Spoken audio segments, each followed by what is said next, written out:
Michael Sherry ta' 63 sena ilu nieqes mid-dawl għal dawn l-aħħar 28 sena. Ma' TVM News spjega kif qabel kien juża l-bastun l-abjad.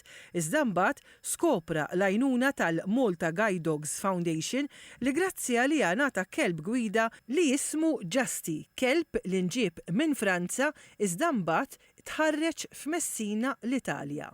Il-kelb itik ħafna indipendenza fis-sens. Jiena filgħodu mmur iktar minn sija jew sija u nofs nimxi ħafif għall-eżerċizzju, mmur nixtri, kull fejn irid immorru jien u.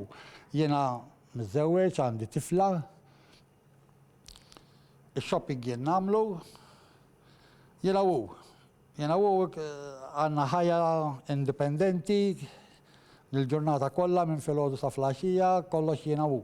Christine Mifsud tilfet id-dawl meta kellha biss 20 sena wara li weldet lit-tewmin tagħha.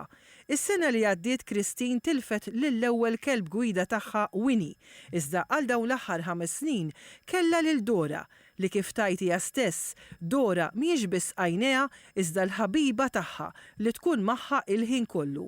Dora hija kelba mir-Rumanija li ġiet imħarġa f'Malta. Bej il-bastun l-abjad u l-kelb gwida jiena nippreferi ħafna iktar il-kelb għax apparti li jgħinni fl-ostakli isir teamwork, ma tibqax taħdem inti waħdek, ma jinqasam ix-xogħol fejn jitlu l-ostakli u anka ta' kumpanija, anka psikoloġikament. Tħossok mhux waħdek, tħossok ħafna iktar sejf u trabbi anka dil-relazzjoni jekk issir tinħabb iktar u anka l-kelb jekk ikun kuntent miegħek.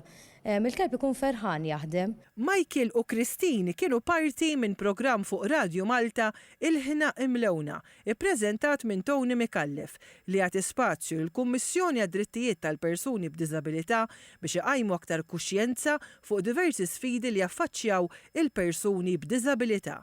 Il-programm iffoka fuq il-ħidma li ssir ma' persuni nieqsa mid-dawl fosthom il-Malta Guide Dogs Foundation li tassisti persuni biex jibbenefikaw minn kelb gwida li jiswa mill-inqas 16,000 euro biex jinġib u jitħarreġ. F'Malta Għawdex hawn 10 persuni nieqsa mid-dawl li qegħdin jutilizzaw kelb gwida moti bl-ħlas mill-Malta Guide Dogs Foundation.